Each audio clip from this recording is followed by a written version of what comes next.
السلام علیکم ورحمۃ اللہ وبرکاتہ۔ 1118 میں حضور صلی اللہ علیہ وآلہ وسلم کے جسم اقدس کو چرانے کی عیسائی سازش کے حوالے سے بات کرنا چاہوں گا۔ یہ بات کرنے سے پہلے میں اللہ رب العزت کا فرمان عالی ذیشان آپ لوگوں کے سامنے میں پیش کرنا چاہ رہا ہوں۔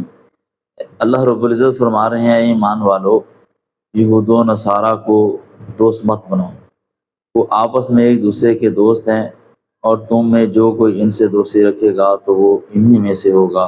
بے شک اللہ رب العزت بے انصافوں کو راہ نہیں دیتا۔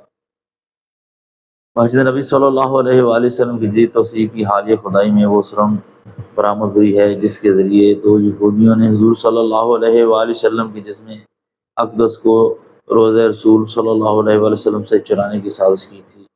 پھر سلطان نور الدین زنگی جو کہ شام کے بادشاہ تھے، 1118 میں ان کو 3 مرتبہ حضور صلی اللہ علیہ وآلہ وسلم کی زیارت ہوئی، جس میں حضور صلی اللہ علیہ وآلہ وسلم نے فرمایا، اے سلطان، مجھے 2 راہبوں سے بچاؤ۔ یہ حکم ملتے ہی سلطان نور الدین زنگی 20 سپاہیوں کو ساتھ لیے ہوئے 16 دنوں میں مدینہ منورہ پہنچے۔ وہاں تحقیق کے بعد 2 راہبوں کا پتہ چلا کہ یہ لوگ مدینہ میں نئے ہیں اور مشکوک معلوم ہوتے ہیں۔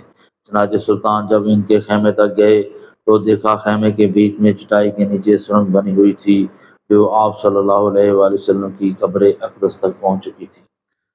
چنانچہ سلطان نور الدین زنگی نے ان دونوں کو قتل کیا اور حضور صلی اللہ علیہ وآلہ وسلم کے روضہ مبارک کے چاروں طرف کئی فٹ لمبی خندق کھود کر اس میں سیسا بھر دیا تاکہ آئندہ کوئی ایسی سازش نہ کر سکے۔